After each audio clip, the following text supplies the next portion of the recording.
Ah, ya acordaron. Me hicieron, pero no acordaron. Pero puede leernos. ¿Listo? ¿Lo tienen ya listo ahí? ¿Cuántos pudieron hacer la labor? ¿Cuántos? 1, 2, 3, 4, 5, 6, 7, 8, 9. Y por acá 1, 10. Y nosotros les dejamos la tarea para cuándo? No, para dentro de 8 días. Lo importante es que vayamos a la palabra del Señor. ¿Okay?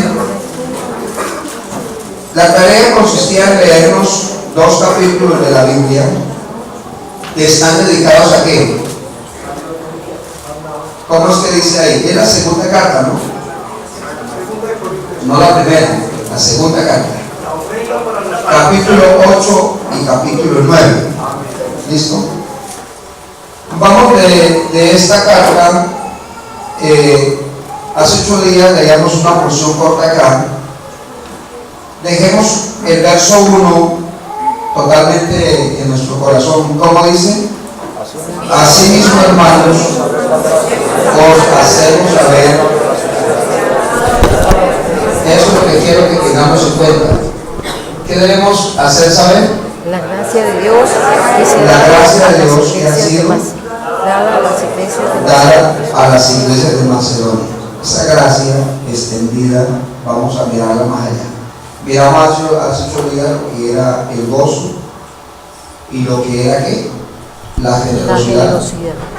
Como manifestación en nosotros de esa gracia de Dios. Y hoy vamos a aprender algo más. A ver, ¿quién quiere comenzar la oración? Señor Jesucristo, Dios del cielo, muchas gracias. La palabra ha cabida en el corazón de todos.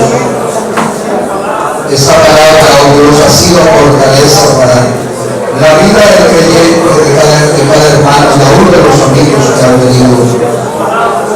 Abre el corazón, traza, Señor, el camino, alumbra nuestro entendimiento y la sabiduría a nuestro ser. Todo nuestro ser está convencido, Señor, que necesita de ti. Por eso hoy declaramos que hay poder en tu nombre, que hay inmenso poder en tu nombre. Y el corazón nuestro se tiene que abrir por completo al oír la palabra, porque hoy Dios llama al corazón y el corazón tiene que estar dispuesto. Bendiga a la congregación en este sentir y a todos, Señor Jesús, ilumínanos por favor. Amén, amén. Pueden sentarse, tengan la bondad.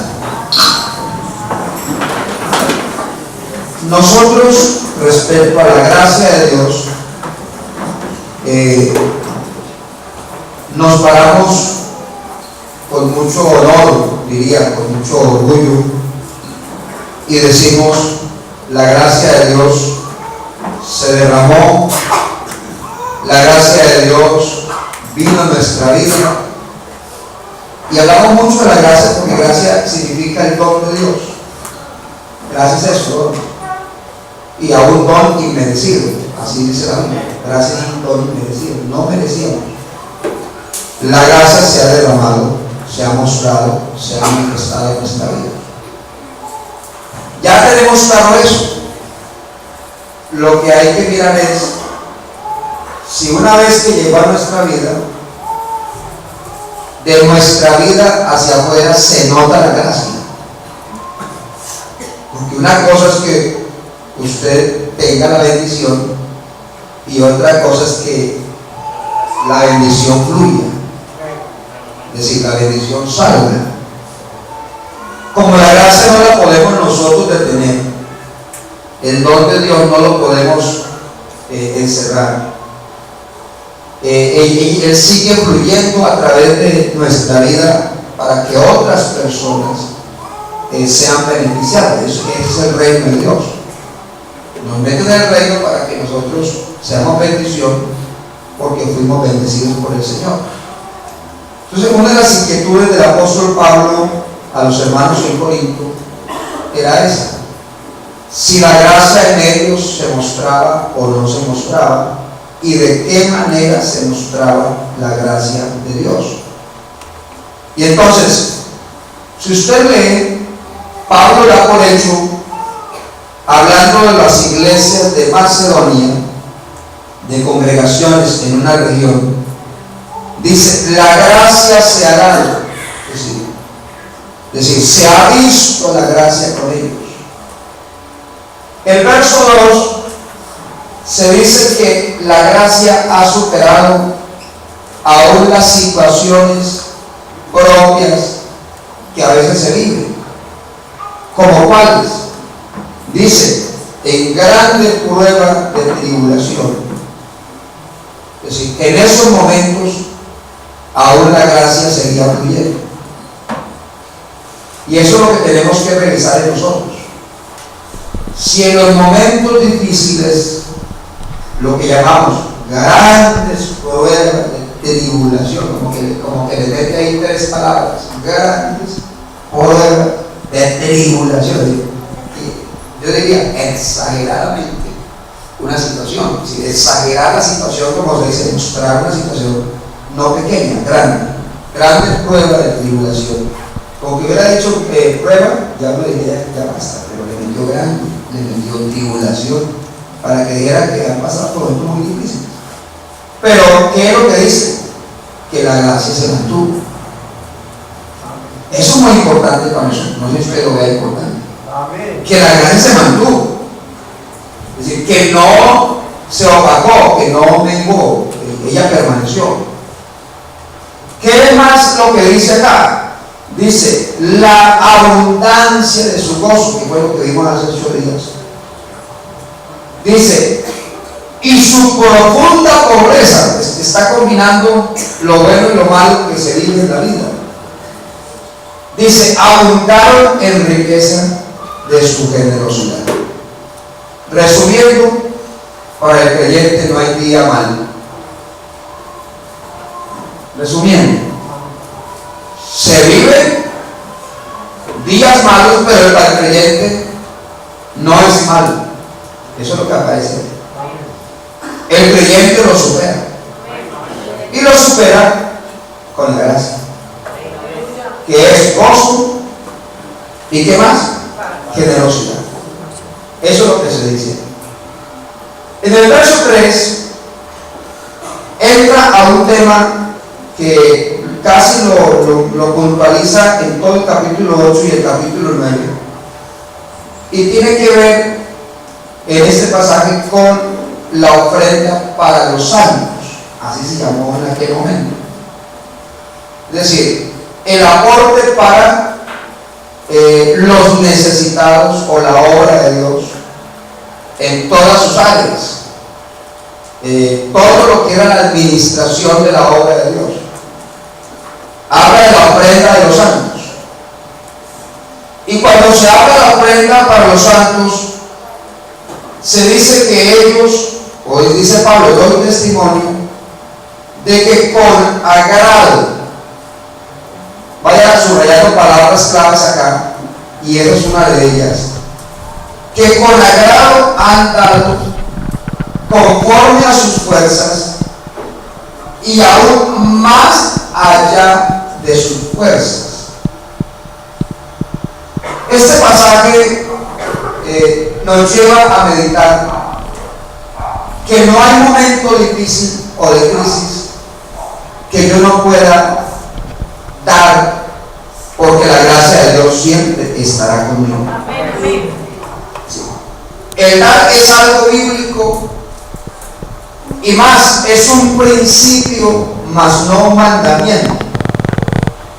Hay que definir eso en la Biblia, porque cuando la Biblia aborda el tema de las ofrendas, no las aborda desde el pensamiento que algunos tienen, como de una obligación, como de el cuarto, quinto, sexto, 11º mandamiento, ni lo ubique ahí, porque no aparece dentro de un mandamiento, aunque en la historia haya sido colocado en momento dado dentro de mandamientos. ¿Me hago entender? Es decir, las cosas hay que verlas por el origen. ¿Cuál fue el origen de las ofrendas? Hablemos lo que dice acá, el dar, el aportar. ¿Cuál fue el origen de las ofrendas? Un mandamiento, una obligación, como que teníamos que hacerlo, el hombre tenía que hacerlo. La primera vez que se habla de ofrenda en la Biblia, ¿cuándo aparece?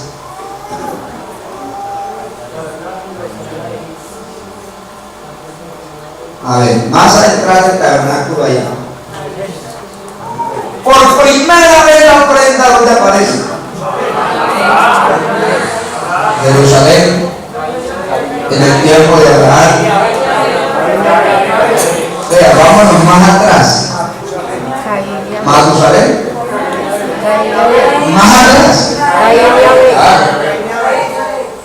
La ofrenda no apareció en el tiempo de Moisés. Se reglamentó otra cosa. No aparece en el tiempo de Abraham. De Abraham aparece en esa época, es que la escritura registra por primera vez lo del diezmo. Es decir, y antes de la ley. Por eso sé que Abraham, pero Abraham se tiene que, en la Biblia se nota es porque Abraham diezmó. Abel ofrendó y Caín ofrendó. Vámonos más allá del diezmo. Vámonos a lo que es el dar. No nos quedemos por el diezmo. Vámonos a lo que es la ofrenda. Es decir, todo lo que el hombre puede ofrecer, lo que el hombre puede dar, ¿a dónde aparece en la Biblia? Aparece como un principio, mas no como un mandamiento. ¿Por qué le digo eso? Porque le pregunto a los que han leído el pasaje de Génesis, Abel y Caín, ¿por qué ofrendaron?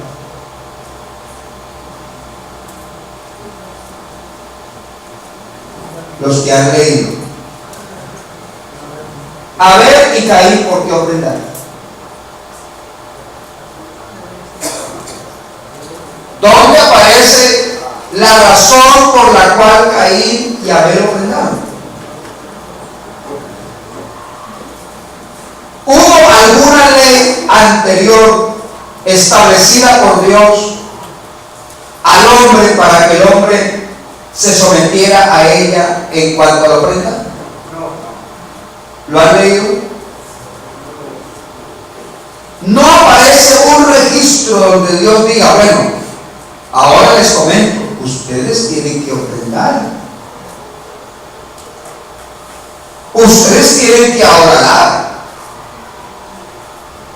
Para nosotros hoy la enseñanza no es tanto para que usted se sienta obligado a darlo, sino para que revisemos la Biblia y hablemos de un principio de vida que tiene que estar presente en todos. No por mandamiento, sino por principio. Y en ese caso, un principio es algo inalterable. Por ejemplo, nosotros tenemos un principio de vida y es el bañarnos. ¿Todos no?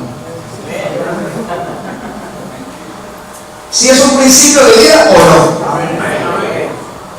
Necesitamos de un mandamiento, de una ley del Congreso de la República de Colombia. Necesitamos de un decreto, necesitamos de algo así institucional, de gobierno, que se diga, todo colombiano se baña. Eso es un principio. Y el principio es tan firme que el día que usted no se baña, el día que yo no me baño, ¿qué pasa? No se puede ocultar. Y si se oculta con una loción, que dicen por ahí algunos que echan loción para tapar el muro. Pero la loción no es para tapar el muro, sino para hermosear o darle más aroma a la limpieza. ¿Sí? Ese es el tema. El tema es que hay cosas que no necesitamos un mandamiento. Y hay quieren ver las ofrendas como mandamiento. Y entonces comienzan a decir, hermanos, que no estamos en el tiempo de la ley. Por ejemplo, uno escucha, no sé si por acá ha llegado alguien con eso. Hermano, yo no diezmo, yo no ofrendo porque eso era de la ley y ahora estamos bajo la gracia. Y se olvida que la gracia, la manifestación de la gracia es el ofrendar, una de las cosas. Es decir, la gracia de Dios trae consigo eso. Así que si alguien dice, yo tengo la gracia de Dios, pero dice, yo no voy a diezmar, yo no voy a ofrendar, eso es del Antiguo Testamento, está equivocado. Y hay que ordenarlo. Ordenarlo quiere decir, pongámosle la palabra delante de los ojos para que vean lo que está escrito. Pablo no es del Antiguo Testamento. No está hablando del tiempo de la ley, está en la gracia, ya metido en la gracia. Y hablando de la gracia, entonces él habla del ofrendar. Caín y Abel ofrendaron, y lo único que la Biblia dice es por fe. Por la fe, Abel, ¿lo has leído por ahí en Hebreos? Por la fe, Abel ofreció más que excelente sacrificio que Caín, por lo cual, ¿qué es lo que dice ahí? Alcanzó que testimonio, alcanzó, ¿sí?, de haber agradado a Dios. ¿Sí? Usted no necesita de un mandamiento para agradar a Dios, lo que necesita es un principio de vida para agradar a Dios. Es decir, hay la gente que dice, hermano, usted guarda los mandamientos, más que mandamientos, los principios establecidos por Dios. Porque los mandamientos en un momento dado uno dice, ¿y quién los dijo? ¿Cuándo los dijo? ¿A quién se los dijo? ¿Y por qué se los dijo? ¿Tienen vigencia? ¿No tienen vigencia? Y uno puede discutir un mandamiento, pero lo que es un principio no tiene discusión. Pase ley, venga ley, cambie ley, no importa, está el principio. Y el principio del ofrendar, del dar, usted observa que dice, doy testimonio de que con agrado han dado conforme a sus fuerzas y aún más allá de sus fuerzas. Cuando es principio, no hay medida. ¿Me hago entender? Cuando hay principio, usted no está restringido. Tiene que ser así y así. No, usted conforme a sus fuerzas. ¿Y qué más dice? Y aún más allá de sus fuerzas. ¿Sí? Tiene la libertad completa, porque ahí está la gracia de Dios. El verso 4, ¿qué es lo que dice el verso 4? Leámoslo todos, a ver si me ayudan ahí. Pidiéndonos con muchos ruegos que les concediésemos el privilegio de participar. Voy a ojalá que uno pudiera subrayar la pared ese perdón allá. Observa lo que dice, pidiéndonos con muchos ruegos que le concediésemos el privilegio de participar en ese servicio. Nosotros estamos hoy a la inversa. ¿Qué es la inversa? Pidiéndole al pueblo que ofrende. Y ese no es el camino correcto. Porque hasta las personas que vienen se sienten incómodas. Tanta pedida. Y claro, ¿quién no le molesta que le estén pidiendo y más cuando no tiene por ahí? O cuando tiene tanta necesidad, no, pues está pidiendo. La iglesia no debe entrar por el camino, y si hemos entrado tenemos que devolvernos un momentico y coger el camino correcto, y el camino correcto está trazado en la palabra de Dios, y es que debe ser más un sentir personal que de imposición administrativa o congregacional. Es un asunto suyo, es un asunto mío. Que los de Macedonia le hacían ruegos. ¿Cuáles eran los ruegos que le hacían a Pablo? ¿Cuál era el clamor que le hacían a ellos? Que por favor les permitieran participar de la ofrenda. Imagínense, ¿Sabe que el tema cambia? Al menos uno leyendo cambia de manera de ver las cosas. No es que los demás me estén pidiendo, olvídense de que los demás le estén pidiendo. Eso es asunto suyo, mío. Y cuando los macedonios dicen que se dieron por la gracia de Dios, está rogando. Y le dicen, no, pues como era tan rico. No, ya acabamos de leer tribulaciones, pobreza. Pero ¿qué hacía? No importa la tribulación, no importa la pobreza, la crisis, como llaman algunos, pero permítanos ofrendar. Y parece interesante ese principio. Permítanos ofrendar. El ofrendar en ese pasaje es considerado como un privilegio. Aleluya. No sé si usted lo ha visto así, como un honor, una virtud que Dios nos ha dado a partir de la gracia que hemos recibido. Cuando el creyente ha recibido de Dios, quiere estar, lo manifiesta de esa manera. Y es algo que la iglesia debe conservar todo el tiempo de la peregrinación en la tierra. Porque nosotros podemos revisar como creyentes la vida de quienes nos hemos convertido hace tiempos y hemos venido caminando y hemos venido revisando esto del dar. Usted observa que a veces quienes llegan al Señor son los que quieren dar más. El nuevo. Si quiere aportar, quiere ayudar, quiere colaborar. Y el que es pronto como que siente que ya está como cansado. No, ya le he colaborado mucho. Hay gente que a uno le dice, pastor, no vaya a hacer nada acá en esta iglesia que ya estamos cansados. Eso de tanto dar, de tanto colaborar. Y uno dice, bueno, entonces ¿dónde está la gracia? Porque la gracia se manifiesta en uno, en ese principio. No se trata ni siquiera de la cantidad. Ahora podemos saber eso. Lo que tenemos que depende. Yo no tengo harto, tengo poco. No es que no depende ni que tenga harto ni que tenga poco. Depende del principio de vida que tenga en el Señor. Si a usted le agrada, primero, si para usted es un privilegio y si esto es un servicio a Dios. Pero yo pregunto, ¿cuánto le sirven a Dios acá en las granjas?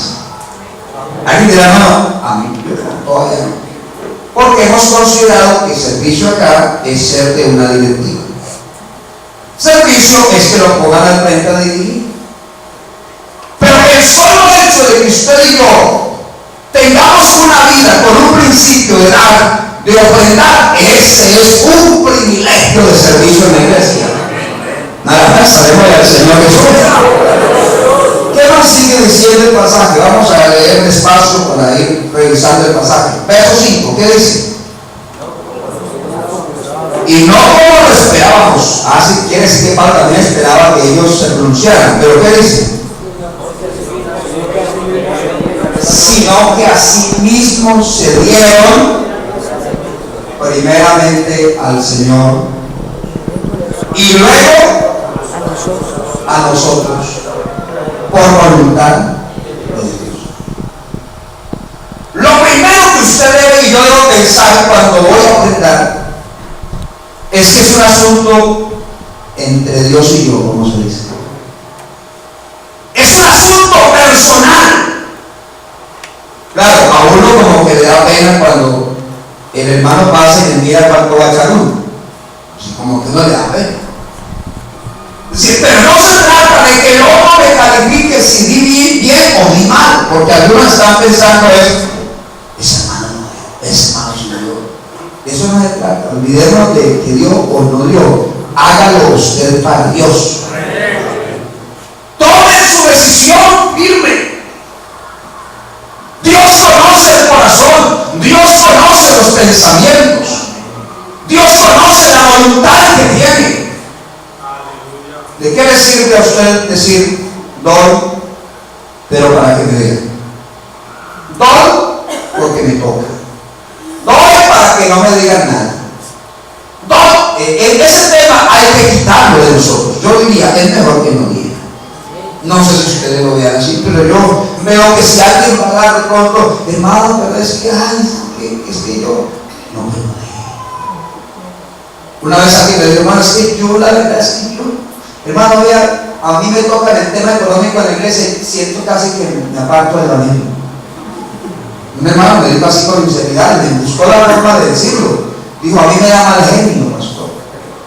A mí me molesta. Dijo, vea, y era un hombre que Dios había prosperado mucho. Es decir, tenía apartamentos. Le decía, pastor, pero vea, a mí me toca en el tema y a mí me da como que pasa un corrientazo de la cabeza. Y yo le dije, no hay problema. Lo que yo veo es que debemos hacer algo. Comencemos confesando, ya está confesando, hagamos una oración. Y va a estudiar la palabra. Y ahora es todo lo contrario. Dice, hermano, pero no han dicho nada de la ofrenda, no han pedido sus apóstoles. Entonces yo dije, ¿cómo amigo? Pero si uno hubiera dicho, no, usted es mal creyente, se le sale, usted no sirve. No. Porque el hombre debe actuar conforme siente del corazón. Y lo que siente del corazón es producto de lo que se cree, de lo que se vive. Entonces, el ofrendar tiene que ser algo vivo, algo real, algo agradable. Si algo que usted lo sienta de corazón. Porque usted no está dando para el pastor. Hubo un hermano en una ocasión que me hizo reír un poco porque era grande, era un señor todo varón, como se dice, esos que sienten así poco de mando y fuerte. Y llega y me dice, en un momento estaba queriendo poner un mando, una situación por ahí de esquemana por ahí. Y entonces yo le dije, venga para acá, usted era el presidente ya del comité, le dije, usted es el presidente acá. Le dije, pero eso está mal. Así que me va a tocar suspender.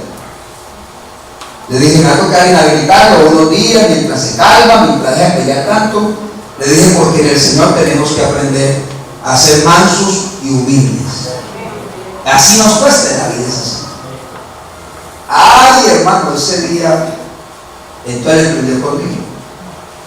Y se alborotó tanto que me amenazó y me dijo, vea, usted no sabe todo lo que yo puedo hacer. Usted no sabe, usted tiene que ir lo mande. Yo voy a llamar con mis novios, los directivos. Le dije, no hay problema, sí, lo puede hacer. Le dije, no se enoje, pero bravo.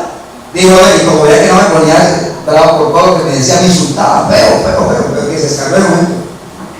Y eso me decía cosas, y yo mirándolo, y yo me decía, este hermanito, ¿por qué con eso? Y para el bien de él. Y después de lo último, entonces como veo que no me ponía yo molesto, yo le dije, no, usted puede hacer todo eso de todas maneras. Dios lo va a ayudar, hombre. Y no aceptaba. Entonces por último me amenazó. Él pensó que me amenazaba. ¿Sabe qué dijo? Dijo, vea, pastor, y sepa una cosa, que a partir de hoy no vuelva a traer los diezmos a esta iglesia.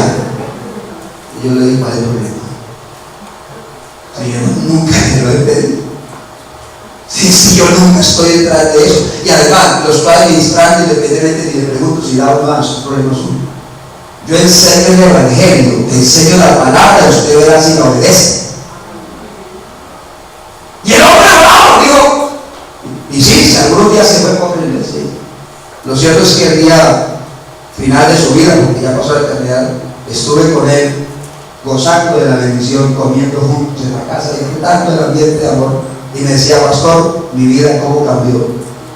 Y sí cambió, su grosería, su altanería. ¿Por qué? Porque la gente piensa, y digo eso pensando en que hay gente que cree que la plata es el todo en la iglesia. Y que la iglesia se mueve por la plata. No se mueve por la plata, se mueve por la gracia de Dios. Se mueve por la gracia de Dios. Lo que pasa es que la gracia de Dios se tiene que ver en nosotros. Usted y yo tiene que ser participante de estas bendiciones. Eso no es como dijo Pablo, porque cada uno busque lo suyo, no. Estamos buscando el bien que tiene la gracia para todos nosotros. A nombre de Jesús sea la gloria. Se vieron primeramente a quién, al pastor.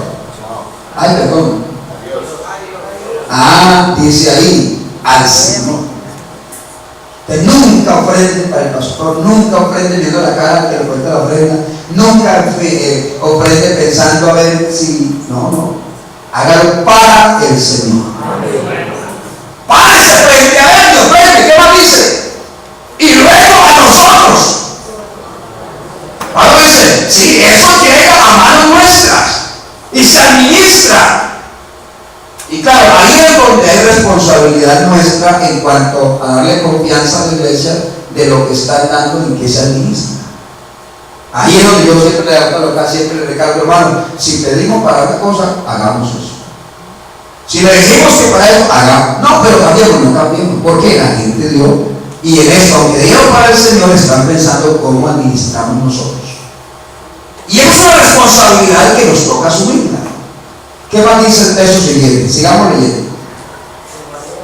De manera que exhortar acá no significa regañar, sino animar. Eso es la palabra exhortar en el Nuevo Testamento, no es denle madera, denle gallina, no, sino denles ánimo. La palabra exhortar viene de esa raíz.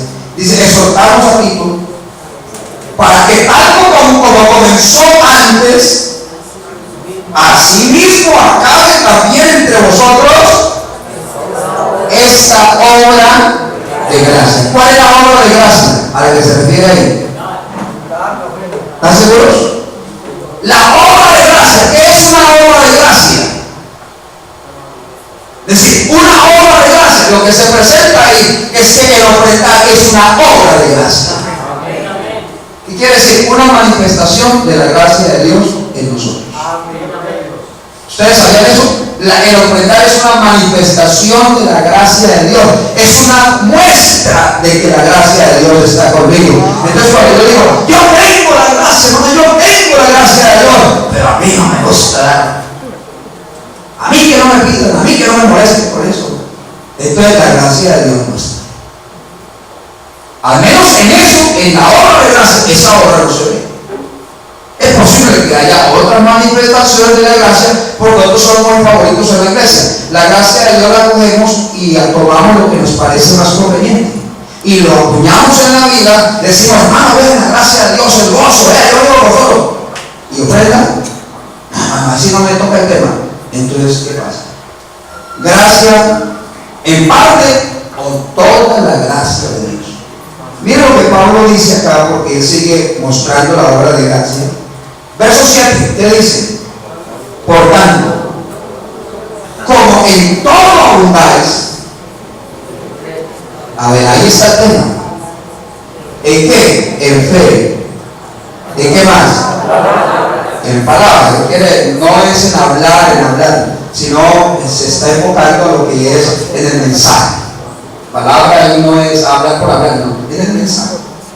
Ustedes abundan en fe y abundan en tener un mensaje. Eso es la palabra. ¿Qué más dice? En ciencia. ¿En qué más? Están prestos, bueno, en toda su virtud. ¿Y qué más dicen? Y ustedes que aman tanto, ¿qué es lo que Pablo termina diciéndoles? Abundar también en esta gracia. Entonces dice, hermano, yo soy un hombre de fe. Pues abunde en esta gracia de ofrendar. No se ponga a ofrendar tanta fe y no hace nada. Porque la fe sin las obras no son para llevarnos al Señor, sino por cuanto somos del Señor, obramos. Si nosotros tenemos el concepto bíblico es diferente al concepto religioso, que la gente da limosna para aceptarlos. Paguen una misa para que la persona se salve. Entonces la gente reza y penitencias para lograr ciertos beneficios. No, acá no hacemos eso. Aquí lo que hacemos es ofrendamos porque la gracia de Dios nos salvó. Damos porque Dios nos ha dado. Bendecimos porque Dios nos ha bendecido. Pablo dice, tengan en cuenta que a ustedes les gusta mucho, y claro, los corintios ustedes saben que era un pueblo, una iglesia que tenía que todos los dones espirituales. Eso está en el capítulo 1, ¿cierto? Todos los dones espirituales, es decir, todos los que usted ve en Romanos 12, en 1 Corintios 12, lo tenía una sola iglesia, la de Corinto. Todos. Pero ¿sabe qué hacían tantos dones se peleaban, se envidiaban, se habían vuelto carnales. Yo dice, hermano, y es que alguien con un don de parte de Dios puede actuar con celos, con amargura, con reciclado. Un hombre lleno del Espíritu Santo y con el don de Dios y con tantas virtudes de Dios puede ser tacaño en la obra de Dios. ¿Ustedes qué creen? Sí. De lo contrario, Pablo no estaría hablándoles a ellos, presentando a unas iglesias como ejemplo para que vieran cómo era el tema de la casa.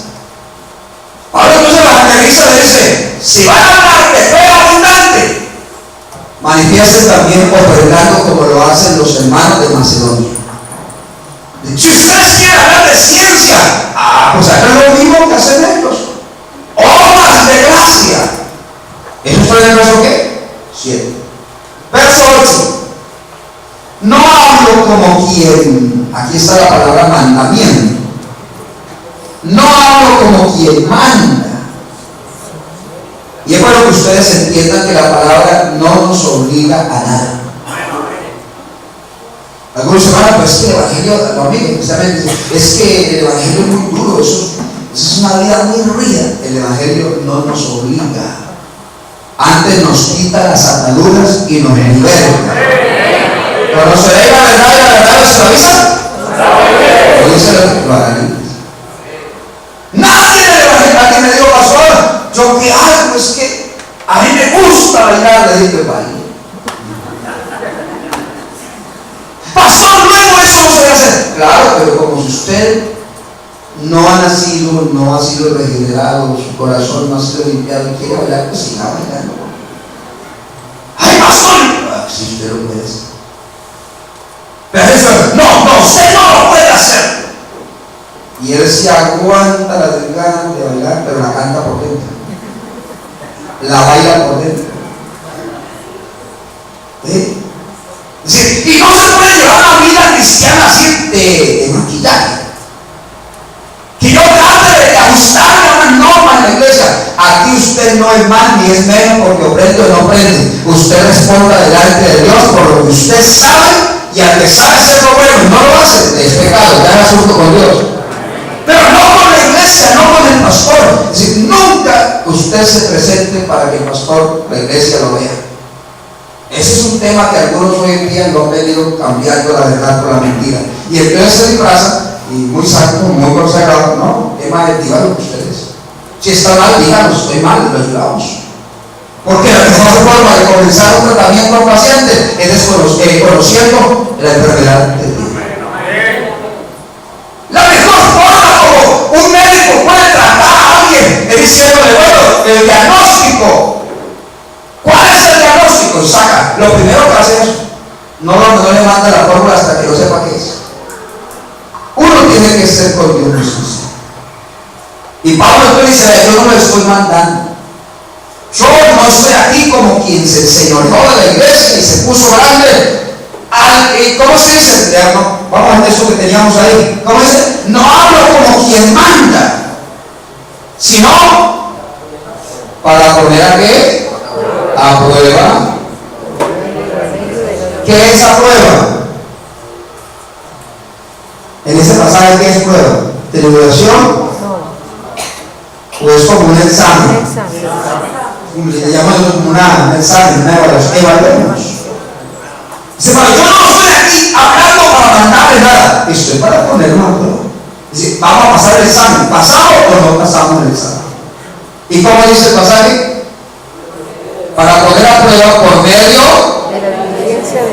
del ejemplo que otros están dando, de la diligencia de ellos, es decir, de la forma como ellos juegan y participan. Dice, también es la sinceridad del amor vuestro. Vamos a los hechos. A mí me encanta el evangelio de hechos, no el evangelio de palabras. Usted sabe que Pablo llegó a los Corintios y dijo, una cosa, yo no me voy a poner aquí a averiguar lo que nosotros llamamos hoy chismes de nadie. Eso más o menos es el término. Yo aquí no me voy a poner a averiguar la vida de nadie. Yo vine fue a predicar a Cristo y a este crucificado para que el evangelio que yo les predique no esté fundamentado en la sabiduría, en las palabras, sino en el poder de Dios, en la demostración que habla de los hechos. Entonces ahí es donde tenemos que llegar los cristianos de hoy a vivir la vida cristiana, no de palabras, sino de hechos. Amar, como dijo el apóstol Pablo a los Corintios, no amen así como ustedes dicen amar, sino demuéstrenlo. Aman de verdad, demuéstrenlo. ¿Y cómo se demuestra que aman de verdad? En este tema, con los hechos, y era la obra de gracia que era el ofrendar para los santos. Verso 9, ¿qué más dice? Porque ya conocéis cuántas veces se repite la gracia en este capítulo. Se lo dejo para los que van a estudiar, para que ustedes vean que él no es algo, quiere que le quede claro que lo ofrendar es una obra de gracia. Ese es el mensaje, y quiero que ustedes también, o todos los que llegan esta mañana, que eso es una obra de gracia, porque ya conocéis la gracia de nuestro Señor Jesucristo, que por amor a vosotros se hizo pobre, siendo rico, para que vosotros con su pobreza fueseis enriquecidos. Ve lo siguiente, con todo. ¿Qué más dice? Y en esto doy mi consejo, porque esto os conviene a vosotros. El ofrendar no es una conveniencia para la administración de la iglesia, es una conveniencia para quien ofrenda. Es un principio de vida, de prosperidad. La bendición no la ganamos nosotros. Muchas personas que dicen, hermano, yo quiero ofrecer esto. Yo digo como que ve a la persona y como que la ve que es muy necesitada. Dice, hermano, ahórrese eso. No, hermano, no lo haga. Pero el que sabe dice, no me quite este privilegio. Porque para mí es un servicio, es una ofrenda para mi Dios. Usted ve el tema de la viuda de Sarepta y el profeta. Y cuando Dios lo manda, le dice, ve a la ciudad y entra a la casa de una mujer que yo le he dado orden que te sostenga o te alimente. Y cuando llega a la ciudad encuentra a una viuda así, recogiendo unos leños. Y cuando ella es saludada por el profeta y le pregunta qué está haciendo, dice, recogiendo unos leños, porque no tengo sino un poquito de harina, un poquito de aceite, y lo que estoy pensando es ir a cocinar una tortilla, comerla con mi hijo y se acabó esta vida. Y dejarlo morir. Y uno dice, según el profeta dijo, Señor, ¿y dónde está la ayuda que me va a sostener acá? Claro, al caído caer. Entonces uno cree que la cosa no funciona. Dice, no, Dios se equivocó. No era esa la viuda. Tenía que ser otra viuda. Esas que heredan fortunas y que les queda el banco, como me dicen, para vigilar todos los días. Pero no lo mandó a una pobre viuda, así dice, pobre viuda. Pero el profeta que sabe cómo es Dios, no dijo, ay Señor, pero mira la desgracia, la vida tan triste, yo que pensé que iba a comer algo. No, ahora el profeta tiene la autoridad de Dios. ¿Sabe qué le dice? No, está bien. Como dice, viejita, está bien. Haga una cosa, haga lo que está pensando hacer, pero haga una cosa, tráigame a mí primero. Uy, no, ahí sí creo todavía. Hambriento, diría uno. ¿Cómo diríamos los colombianos hoy en día? Aprovechado, abusivo. Aquí sale todas las expresiones. Sí, conchudo, dice por ahí. Yo estoy escuchando ya. Claro, es que si uno llega a alguien que está padeciendo de necesidad y que está a punto de morirse, y uno llega con la exigencia, tráigame a mí primero. ¿Quién lo haría? Hasta apenas debería hacer eso. ¿Cierto? Que creo que nosotros cambiaríamos el discurso. solamente Dios bendiga a la viuda y después decir que el Señor nos bendiga. No hay necesidad. Dios sabe proveer, Dios sabe bendecir. Así que el no tener no es una desgracia. El no tener económicamente no lo considere como una crisis, ya va a morirse, no. La provisión de Dios siempre estará. Aleluya. La provisión de Dios siempre estará. He contado hermanos que dicen, hermano, vea, honestamente, ¿sabe por qué no diezmo yo? ¿Por qué? Dice, hermano, es que el sueldo que me gano, eso no alcanza. Y hasta le hacen la cuenta a uno. Pastor, yo pago de arriendo 400, de servicio 150. Tengo que pagar la tercera. Y uno, cuando está escuchando, ¿no?, le provoca contar una ofrenda de amor para él. Y uno dice, pues ¿qué me queda? Un hermano de una finca me dijo, hermano, yo como algo para mí, más que me queda complicado. Le dije, ¿por qué? Y hermano, es que yo me pongo a hacer la cuenta a todos los gastos y el Señor me está debiendo, de la cosecha me está debiendo como 23 millones. Digo, porque la cosecha se perdió. Entonces, claro, si uno se pone de esa manera, las cuentas nunca le van a dar para ofrendar. Si usted vive dependiendo de sus cuentas, las cuentas con Dios están enredadas, no las entiende y no las puede manejar. Yo tuve una experiencia muy curiosa que me marcó la vida en un momento dado. Fui a una iglesia para acompañar a un culto, a predicar, no fui a predicar. Fui a acompañar al culto. Me habían invitado a tirar confraternidad y yo voy a ir.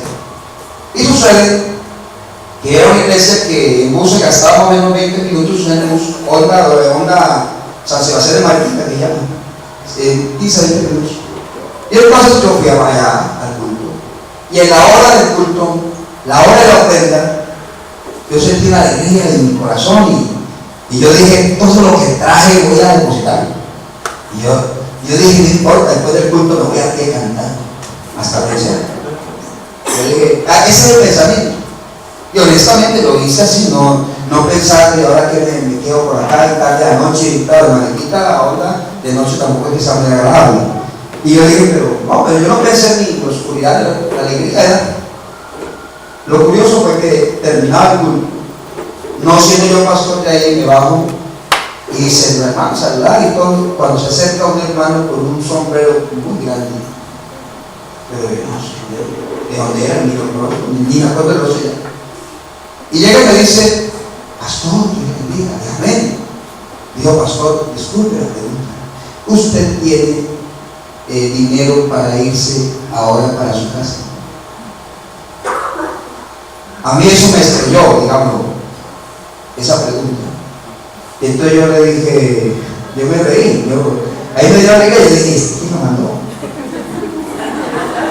¿Cierto? Uno dice, pero no sabiendo que detrás de eso hay algo de Dios, ya dice, aquí pasó algo. Yo me reí y no le contesté, sino que le volví la pregunta. Y yo le dije, ¿por qué me preguntas? Me dijo, es que yo estaba en el culto y Dios me dijo que le trajera a usted al pasaje. Gloria al Señor. Ese día no pagué mi pasaje, Dios pagó mi pasaje. ¿Seremos capaces de entender la obra de Dios? ¿Seremos capaces de mirar la gracia de Dios? ¿Seremos capaces de abrir el corazón? Lo que hizo la viuda aquella, lo que hizo el profeta fue decirle, Dios ha dicho, Dios ha dicho, y lo que Dios dice está por encima de lo que Dios sé, y lo que Dios el gobierno, el ministerio descienda, y lo que quiero decir la gente está por encima de todo. Dios tiene la última palabra, la primera y última palabra. Un aplauso para Dios en esta mañana. Aleluya, Dios ha dicho. ¿Qué ha dicho Dios? ¿Qué ha dicho Dios? El profeta dijo, Dios ha dicho que la harina va a escasear, que el aceite no le va a faltar. Gloria al Señor Jesús. Pero tráigame a mí primero, haga lo que tiene que hacer. Aleluya. Quiere que Dios lo prospere económicamente, quiere que Dios lo bendiga. Amén, amén. Quiere encontrar el respaldo de Dios en todo lo que hace. Aleluya. Quiere ver la prosperidad en su camino. Confíe en Él y Él hará. Confíe en Él y Él hará. Viva el Dios de la Pero no se quede ahí usted diciendo, es que yo soy pobre, yo no tengo que ofrendar, y si yo ofrendo me quedo sin taxis, me quedo sin la plata del mercado, me quedo. Nunca piense así, piense que nuestro Dios es grande y poderoso, que nuestro Dios puede darle la bendición que le ha dado. Oh, iglesia, esta mañana se siente que Dios puede bendecir a todos. Nunca usted se quede corto para dar. Dígale, Señor, que yo sienta en mi corazón dar. No porque el pastor me lo diga, no porque los hermanos me miren, sino porque quiero agradar tu grande nombre y tu palabra que es preciosa. Y abre la puerta y Dios se encargará de llenarle la casa. Dios se encargará de llenarle de bendición. Aleluya, Dios se encargará de bendecirlo. Eso no es un asunto de mandamiento, es un asunto del principio de la gracia de Dios. ¿Cuántos de ustedes quieren que hoy el Señor haga un milagro, haga una obra, haga algo que ustedes que hagan? Yo he visto hermanos por ahí diciendo, pastor, no tengo ni para dónde irme, no me dan ni siquiera arriendo, no tengo con qué pagar. Yo le digo, no se preocupe, hoy tenemos al Señor aquí y con Él todo lo distinto. Él quiere orar para usted. Y si no le quieren arrendar, Dios le quiere dar la casa propia. Así que mejor que no le arrende. Mejor, usted no tengo. Dios quiere proveerle, pero tráigale a Él primero. El corazón abierto, la generosidad, la voluntad, la felicidad, como dice Juan Bravo. Hágalo bien y Dios se encargará de bendecirlo. Aleluya, qué bendición, siento la bendición de Dios en esta mañana. Oh, gloria a Dios, algo que quiera decir gloria a Dios en esta mañana. Aleluya. ¿Alguien quiere decir aleluya? Quiero estar de pie en esta hora y vamos. Oh, Dios de los cielos. La gracia de Dios ha sido derramada sobre todos. Dios está aquí, Dios está aquí. Él puede hacer de lo imposible algo posible. Dios puede hacer de esa crisis económica una abundancia de bendición. Dios puede proveer muchas cosas al pueblo. Lo que necesitamos es hacer lo que Dios quiere que hagamos como principio, no como mandamiento. Y es que nos alegremos en Él, nos alegremos en su presencia. Alguien quiere levantar sus manos a Él. Levante su voz y hable con el Señor. Oh, Dios de los cielos, aquí estamos. Hay victoria, hermanos, en el nombre de Jesús hay victoria. Hay victoria en el nombre de Jesús, hay victoria. Alaba al Señor. Alaba al Señor porque